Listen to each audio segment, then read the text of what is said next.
यहाँ पर हम औषध सेवन काल की बात करते हैं।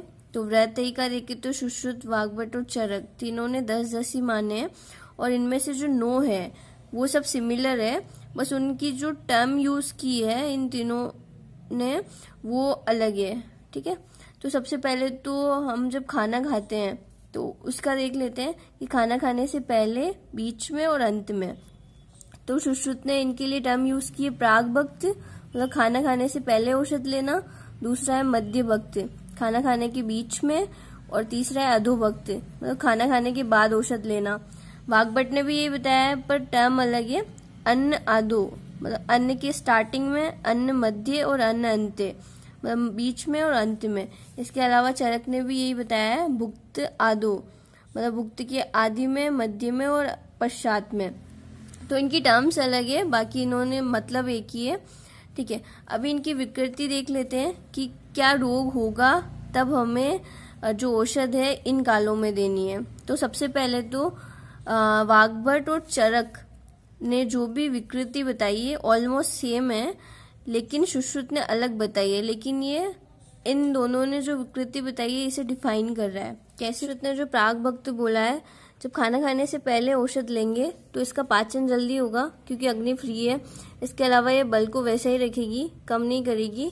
और तीसरी चीज है कि औषध के बाद जो खाना लेंगे वो औषध को आवृत कर देगा, तो औषध वापस ऊर्ध्व मार्ग में नहीं जाएगी। अभी ये क्या डिफाइन कर रहा है कि जो वाग्भट और चरक ने अपान वायु की विकृति में ये वाला काल बताया है प्राग भक्त औषध लेने का, वो क्यों? क्योंकि अपान वायु की विकृति में क्या होता है कि अपान वायु अधोभाग में विकृतियां करती है। जैसे क्या करेगी, ये अपान वायु की विकृति से विबंध, उदावर, तश्मरी, मूत्रक्रच और प्रदर, ये सारी व्याधियां होती है। तो ये क्या करेगी कि अपान वायु के ऊपर जो औषध है वो इसे प्रेशराइज करेगी कि अधोभाग से बाहर निकल जाए। अभी बात करते हैं मध्य भक्त की। तो मध्य भक्त में क्या है कि औषध खाना खाने के बीच में लेनी है।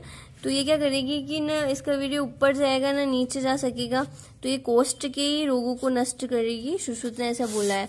और चरक और वाग्भट ने भी क्या बोला है कि समान वायु के रोग को नष्ट करेगी। समान वायु से क्या रोग होते हैं? परिणाम शूल, अन्न द्रव्य शूल, ग्रहणी और ये सब।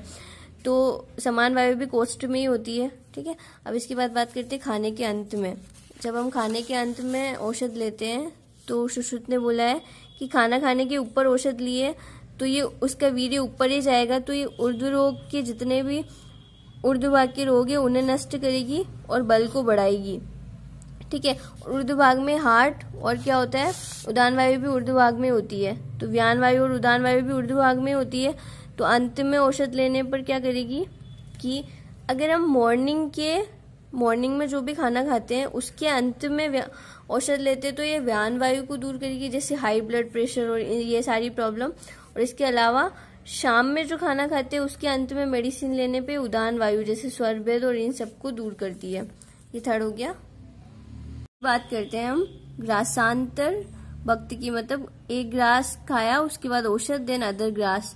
ठीक है, और इसके अलावा है ग्रास भक्ति, मतलब हर ग्रास के साथ मेडिसिन लेनी है। वाग्भट ने इसी को बोला कवल अंतरे और ग्रासे, और चरक ने बोला ग्रास अंतरे और ग्रासे। अभी सुश्रुत इसके बारे में क्या बोलता है कि श्वास रोग में क्या करते हैं कि वमन आदि औषध का धूम देते हैं। एक ग्रास खाने के बीच में धूम, देन अदर ग्रास खिलाते हैं। तो ये ऐसे ही श्वास रोगों में। तो श्वास रोग किसकी विकृति? प्राण वायु की। तो चरक और वाग्भट ने बोला है कि कवलांतरे और ग्रास्य दोनों को प्राण वायु की विकृति में देते हैं। विकृति में औषध इस काल में देनी है। ठीक है, इसके अलावा ग्रास्य के लिए सुश्रुत बोलता है कि जो दुर्बल व्यक्ति है उनकी अग्नि बड़ी हुई नहीं होती, तो बढ़ाने के लिए जो हिंगवाष्टक चूर्ण है उसे ग्रास में ही मिलाकर देते हैं। ठीक है, इसके बाद आता है 6th वाला सभक्त। सभक्त का मतलब है कि जब भोजन प्रिपेयर करते हैं तो उसी में मेडिसिन मिलाकर देनी है, या प्रिपेयर होने के बाद उसी में मेडिसिन मिला देते हैं।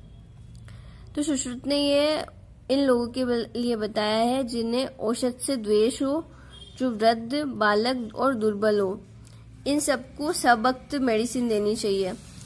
इसी का वाग्भट ने सैन्य नाम बताया है और चरक ने भक्त संयुक्त नाम बताया है।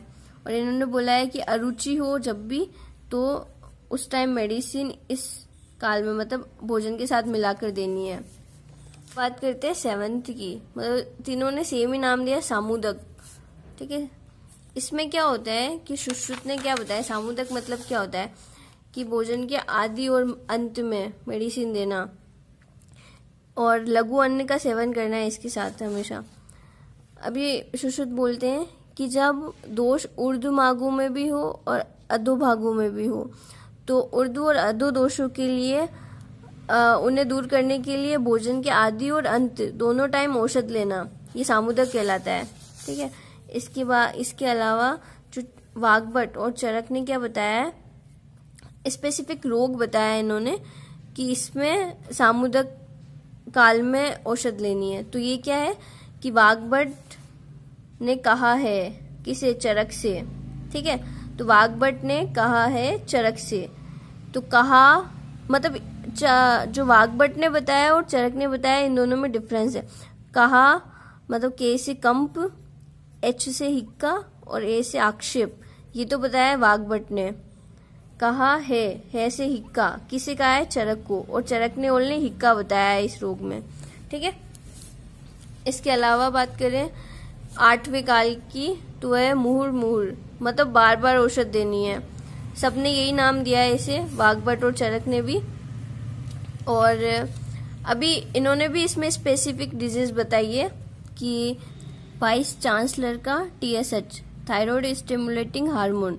ठीक है, तो ये जो पूरी ट्रिक है ना ये वाग्भट की व्याधियां है, और इसमें से जो ये TSH है ना ये ओनली चरक की है, मतलब ये पूरी वाग्भट की और ये वापस चरक की है सिर्फ। ठीक है, तो V से है विष, C से है छर्दी, का से है काश। ठीक है, अभी TSH वाग्भट की भी और चरक की भी, और चरक ने ओनली ये बताई और वाग्भट ने सारी। तो इसमें T से तृष्णा, S से श्वास और H से हिक्का। बस चरक ने तृष्णा की जगह पिपासा बोला है, बाकी तीनों सेम है। ठीक है, ये मुहुर्मुहुर की हो गई। अभी सुश्रुत ने भी इसमें स्पेसिफिक डिजीज बताई है, वो क्या है कि ये जितने भी डिजीज थी ना इसमें से टीवी माइनस कर दो, मतलब हमें टीवी नहीं देखनी है। ठीक है, तो उसका थायराइड स्टिमुलेटिंग हार्मोन बहुत बढ़ गया है तो अब उसे टीवी नहीं देखनी है। T से है तृष्णा और V से विष, ये दोनों नहीं लिए है सुश्रुत ने इन सारी डिजीज में से, बाकी सब कुछ लिया है।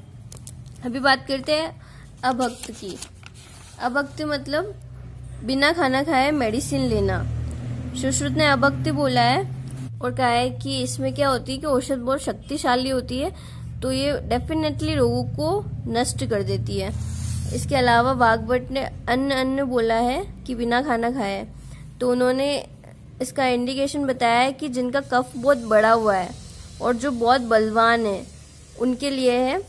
चरक ने नाम नहीं दिया है, बस उन्होंने बोला है कि बलवान रोगी को बिना खाना खाए मेडिसिन लेनी है। ठीक है, पर ये 9th में इंक्लूड होता है।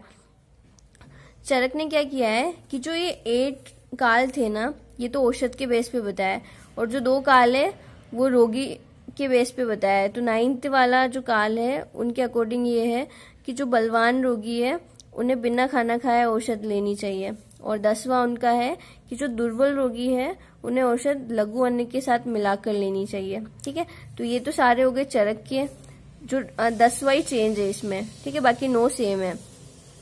अभी बात करें और बाकी वाग्भट में भी 10वां चेंज है, क्या है, निशी काल में, मतलब सोने के जस्ट पहले। और उन्होंने बोला है क्यों लेनी है कि जो ऊर्ध्व जत्रुगत रोग है, जो भी हमारे eye disorder, ear disorder, nose disorder, ये सारे जो डिसऑर्डर है वो रोग जब भी होंगे तो सोने से जस्ट पहले आपको मेडिसिन लेनी है। और सुश्रुत ने भी चेंज बोला है अंतराभक्त।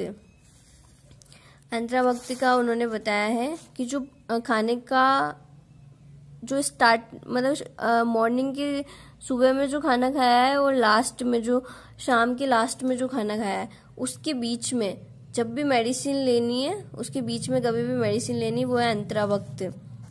और उन्होंने बताया कि हृदय के लिए हितकारी होती है, दीपन कर्म करती है और मन के लिए भी बहुत हितकारी होती है। ठीक है, तो ये सारे जो भी 10 और 7 काल है व्रत के ये पूरे हो गए। और इसमें अष्टांग हृदय का था ये 10, और संग्रह ने इसमें 11 बोले हैं।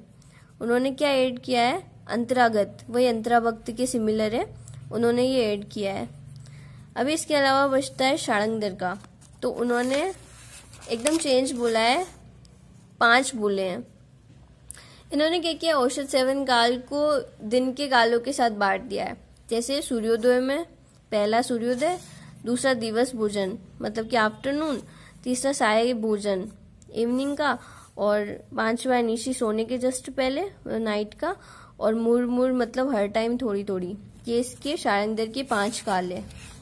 ठीक है, तो ये हमने आयुर्वेद के अकॉर्डिंग औसत सेवन काल कंप्लीट कर लिए हैं। अभी जो प्रेस्क्रिप्शन में जो भी शॉर्ट टर्म्स लिखी होती है वो देखते हैं। तो वो जो लैटिन नेम होते हैं उनके शॉर्ट फॉर्म होती है। ठीक है, तो यहाँ पर सबसे पहले मेन चीज देखते हैं क्यू। क्यू का मतलब है एवरी, हमारी लैंग्वेज में। ठीक है, तो आपको जब भी जैसे एवरी डे, एवरी आवर ऐसे प्रिस्क्राइब करना है तो हमें क्या लिखना होता है, क्यू पहला वर्ड है जिसका मतलब होता है एवरी। तो आपको हर दिन देनी है तो Q means every one day मतलब एवरी डे। ठीक है, और हर घंटे में देनी है तो क्यू 1 आवर मतलब एवरी आवर। हर 2 घंटे में देनी है तो क्यू 2 आवर, एवरी 2 आवर। ऐसे ही 4 आवर में देनी है तो क्यू 4 आवर। ठीक है, तो एवरी 4 आवर में। ठीक है, ऐसे लिखा जाता है। इसके अलावा क्यू एम, एम मतलब मॉर्निंग, क्यू मतलब एवरी, तो एवरी मॉर्निंग में। क्यू वीक मतलब weekly 1, every week 1। Q OD, Q means every, OD मतलब other day, every other day मतलब एक दिन छोड़ के अगले दिन, हमेशा। पीओ मतलब पर ओरल, पीआर मतलब पर रेक्टल। पीसी मतलब आफ्टर फूड, और एसी मतलब बिफोर फूड। ठीक है, मतलब ये जो है ना लैटिन वर्ड्स की शॉर्ट फॉर्म है, और हमारी लैंग्वेज में उसका मतलब ये निकलता है। बीडीएस मतलब 2 टाइम लेनी है इन ए डे, टीडीएस मतलब 3 टाइम, क्यूडीएस मतलब 4 टाइम। ठीक है, एचएस मतलब हाफ स्ट्रेंथ या फिर बेड टाइम लेनी है, और स्टेट मतलब नाउ, अभी लेनी है। ठीक है, तो ये इम्पोर्टेंट टर्म्स थी वो हमने यहाँ पर बताई है। ठीक है, थैंक यू।